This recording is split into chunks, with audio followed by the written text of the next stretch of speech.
आज हम एक बार फिर से बीएड 2020 का जो सेक्शन 5 है उसको डिस्कस करेंगे और उसके साथ यह भी जानेंगे कि अगर कुछ नया क्वेश्चन पूछ दिया जाए तो उसे कैसे कॉमन सेंस से हैंडल करना है। तो चलिए स्टार्ट करते हैं। सबसे पहला क्वेश्चन है 96वां नंबर कि समाज में घटते नैतिक मानकों का मूल कारण क्या है।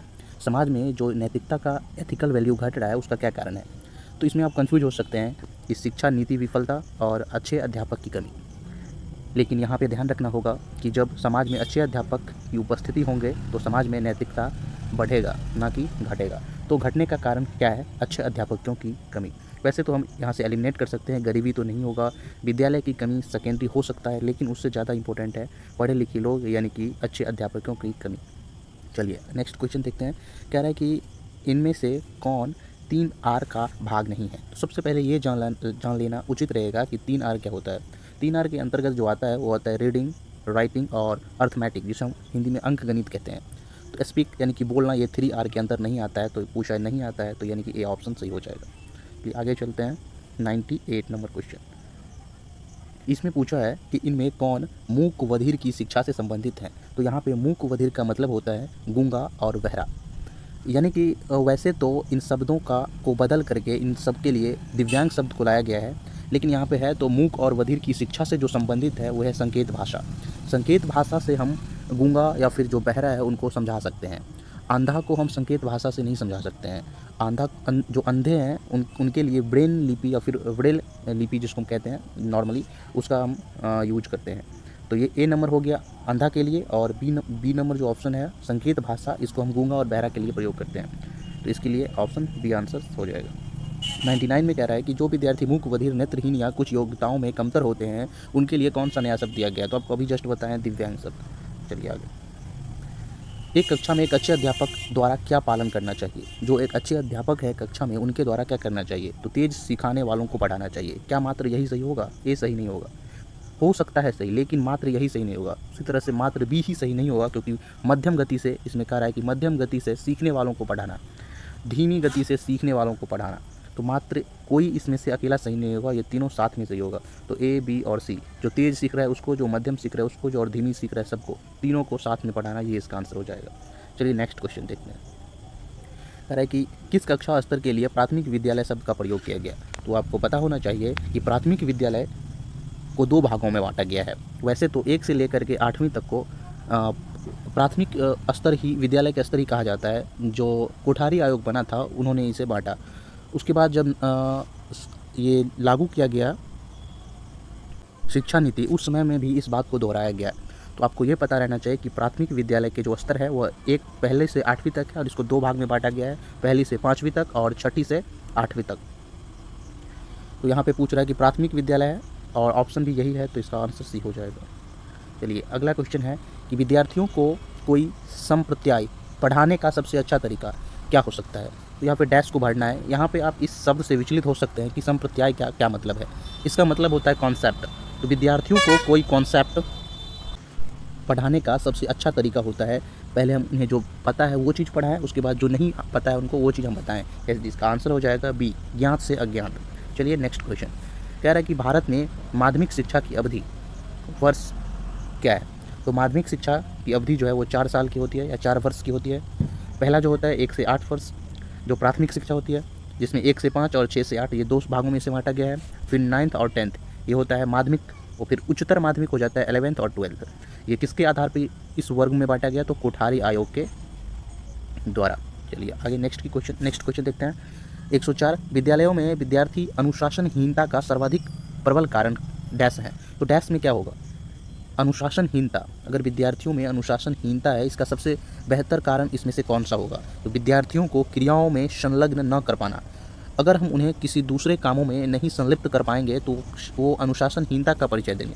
तो इसका आंसर ये होगा। अब इधर से आप देख सकते हैं कि ए तो नहीं होगा, क्योंकि यहाँ पे कह रहा है शिक्षकों की अनुपस्थिति। तो शिक्षकों की अनुपस्थिति से अनुशासनहीनता आ जाए ऐसी कोई बात नहीं है। सेकंड नंबर कह रहा है कि विद्यार्थियों की अनुपस्थिति। तो ये तो कोई बात ही नहीं हुई कि विद्यार्थी अनुपस्थिति होगा तो अनुशासनहीनता हो जाएगी। कोर्स का पूरा नाप कर पाना, ये भी उतना इंपॉर्टेंट नहीं, तो ये सबको काट के फेंक दो। फिर आंसर हो जाएगा डी। आगे क्वेश्चन देखिए 105। एक शिक्षक के लिए सर्वाधिक महत्वपूर्ण क्या है। शिक्षक के लिए सबसे महत्वपूर्ण है कि उन्हें जो है अपनी विषय पर दक्षता प्राप्त हो, तभी तो वो आसानी से बच्चों को पढ़ा सकते हैं या समझा सकते हैं। तो इसका आंसर हो जाएगा ए। और ये क्वेश्चन रिपीटेड है, पिछली साल जो है में भी पूछा गया और 2021 में भी ये पूछा गया। अब आगे चलते हैं। अब यहाँ पे एक बहुत ही फैक्चुअल क्वेश्चन है जो सबको पता रहनी चाहिए, एक सेमेस्टर कितने महीने का होता है? तो ये 6 महीने का होता है एक सेमेस्टर, एक साल में 2 सेमेस्टर। 107 नंबर क्वेश्चन कह रहा है कि सकारात्मक अधिगमन परिवेश का तत्व कौन नहीं है? सकारात्मक अधिगमन कौन नहीं है? तो ये सब है, ये भी है, ये भी है और ये भी है। क्या नहीं है? तो बलपूर्वक नियंत्रण। ये सिखाने का कोई ये तरीका नहीं है कि बलपूर्वक हम सिखाएं, तो ये नहीं होगा। कौन होगा? Option C right answer. फिर कह रहा है विद्यालय में एनसीसी किसके अंतर्गत आती है? एनसीसी जो है यह पाठ्य सहगामी के अंतर्गत आती है। तो पाठ्य सहगामी क्या है? पाठ्य सहगामी है क्लास जब होती है कक्षा में, उसके साथ जो एक्स्ट्रा जो कार्यक्रम होती है उसे हम पाठ्य सहगामी कहते हैं। तो इसका आंसर हो जाएगा बी नंबर। आगे देखिए, कह रहा है कि इनमें से कौन साहित्यिक क्रिया नहीं है? तो साहित्यिक क्रिया नहीं है एनएसएस। ऊपर में था एनसीसी और इधर है एनएसएस। एनएसएस एक नागरिक सेवा है और यह इसीलिए साहित्यिक क्रिया नहीं है। साहित्यिक क्रिया क्या है? तो क्यूज है, वाद विवाद है और निबंध लेखन है। ये तीनों साहित्यिक क्रिया है और बी नंबर नहीं है। चलिए आगे देखते हैं। यदि कक्षा में विद्यार्थी शोरगुल करे तो उन्हें क्या करना चाहिए? तो उन्हें किसी काम में लगा देना चाहिए जिससे वो शोरगुल नहीं करे। तो ये इसका तो सिंपल है आंसर डी। आगे देखिए, कह रहा है उच्चतर माध्यमिक शिक्षा की अवधि कितनी होती है?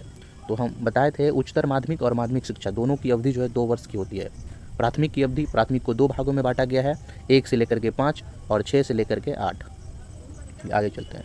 एक विद्यालय में निम्न में कौन वंचित नहीं है? यानी कि विद्यालय में हम क्या नहीं कर सकते हैं? तो नियमित उपस्थित ये तो हो सकता है, बहुत ही जरूरी भी, अच्छा व्यवहार भी, पुरस्कार भी। दैहिक दंड, ये दैहिक दंड जो है वो वांछित नहीं है। ठीक है, आगे बढ़ते हैं। 113 नंबर क्वेश्चन कह रहा है कि विद्यालयों में बढ़ती अनुशासनहीनता के लिए एक उत्तरदायी कारक क्या है? तो इसमें देखना है कौन सबसे अच्छा उत्तरदायी कारक हो जो अनुशासनहीनता को बढ़ाता है विद्यालय में। तो शिक्षकों के द्वारा नेतृत्व प्रदान करने में कमी। और देखिए ये सही होगा और ये क्यों गलत होगा? ऊपर वाला आर्थिक परेशानी, आर्थिक परेशानी से अनुशासनहीनता आ जाए, ये तो बात हास्यास्पद है। दूसरा ऑप्शन जो है सी, अभिभावकों द्वारा हस्तक्षेप, तो ये भी बात गलत है। बढ़ती आकांक्षाएं, ये तो पूरी तरह से गलत है। तो आंसर हो जाएगा बी।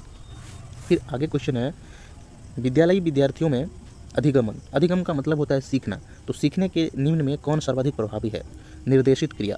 जब हम इंस्ट्रक्शन देंगे तो काम जो है अच्छी तरह से होगा। और विद्यालयी विद्यार्थियों में ये जो सीखने की क्रिया के अंतर्गत जो व्याख्या, श्रुति लेख, ये सब जो आता है उसमें सबसे प्रभावी कौन है? तो निर्देशित क्रियाएं। चलिए आगे क्वेश्चन देखते हैं। निम्न में कौन विद्यालय की पाठ्य सहगामी क्रियाओं का भाग नहीं है?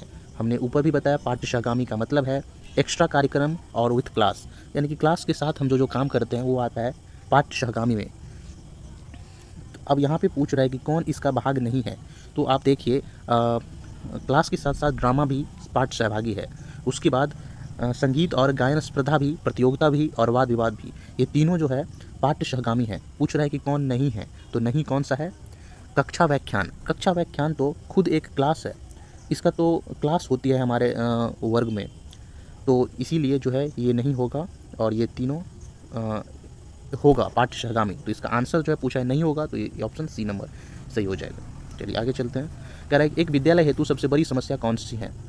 तो विद्यालय के लिए सबसे बड़ी समस्या आप यहाँ पे ये सोच सकते हैं कि वित्त की कमी हो सकता है, अच्छी आधारिक संरचना की कमी भी हो सकता है और अच्छे अध्यापकों की कमी भी हो सकती है। लेकिन यहाँ पे जब हम विचार करेंगे तो यहाँ पे सबसे ज़रूरी है विद्यार्थियों की लगातार कमी। एक विद्यालय के लिए क्योंकि विद्यालय विद्यार्थियों के लिए होता है और जब उसमें लगातार कमी होगी तो ये एक सबसे बड़ी समस्या मानी जाएगी। तो इसका आंसर हो जाएगा डी। 117 नंबर में कह रहा है कि अधिगम हेतु विद्यार्थियों का सबसे बड़ा गुण क्या है? तो सीखने के लिए सबसे बड़ा गुण क्या है? यादाश्त जरूरी नहीं है, संप्रेषण क्षमता ये भी जरूरी नहीं है, सीखने हेतु कठिन श्रम ये भी उतना जरूरी नहीं है जितना सीखने हेतु जिज्ञासा हो। चलिए आगे, कौन सा एक अच्छे विद्यालय का गुण नहीं है? तो कौन कौन सा गुण है अच्छे विद्यालय का, पहले वो देख लेते हैं। जहाँ पे सभी विषयों का शिक्षण हो तो अच्छा विद्यालय माना जाएगा। वाद विवाद एवं निबंध लेखन का आयोजन हो तो अच्छा विद्यालय होगा। अच्छी विकसित प्रयोगशालाएं हो तो मान सकते हैं कि विद्यालय अच्छे हैं। कह रहा है कि खेलों का आयोजन हो तब तो ये अच्छी विद्यालय हैं, लेकिन यहाँ पे कह रहा है कि खेलों का आयोजन ना हो। अगर जिस विद्यालय में खेल को भी अहमियत नहीं दी जा रही है इन सारी क्रियाओं के साथ साथ, तो हम कह सकते हैं कि ये विद्यालय उतनी अच्छी नहीं है, क्योंकि यहाँ पे खेलों को ज़्यादा तवज्जो नहीं दिया जा रहा है। चलिए आगे देखते हैं। फिर 119वां क्वेश्चन है कि निम्नलिखित में से कौन विद्यालय की भौतिक संरचना का उदाहरण नहीं है। विद्यालय की भौतिक संरचना का उदाहरण कौन कौन सा है, तो खेल का मैदान, भवन, उसके साथ प्रयोगशालाएं, ये सब वहाँ पे मौजूद रहता है और ये सब भौतिक संरचनाएं हैं। कौन नहीं है, लाइब्रेरियन। लाइब्रेरियन एक पोस्ट होता है, तो ये भौतिक संरचना तो इसे नहीं मान सकते। जैसे टीचर को हम भौतिक संरचना नहीं कह सकते, उसी तरह से लाइब्रेरियन, तो इसका आंसर हो जाएगा डी। ये लास्ट क्वेश्चन है, इसमें कह रहा है कि जिस शिक्षण संस्था में अध्ययन हेतु उम्र का कोई बंधन नहीं होता उसे क्या कहते हैं। तो ये एक फैक्चुअल क्वेश्चन भी है जिसे आपको पता रहना चाहिए। ये होता है खुला विश्वविद्यालय, जैसे ओपन यूनिवर्सिटी कहते हैं, जैसे इग्नू आ गया, NIOS आ गया। इस संस्थान में जो है डिस्टेंस एजुकेशन होती है और इसमें किसी भी उम्र का कोई भी व्यक्ति जा सकता है, चाहे वो पास हो या फेल हो, कुछ भी हो। तो ये था हमारा लास्ट क्वेश्चन। वीडियो को देखने के लिए बहुत बहुत धन्यवाद।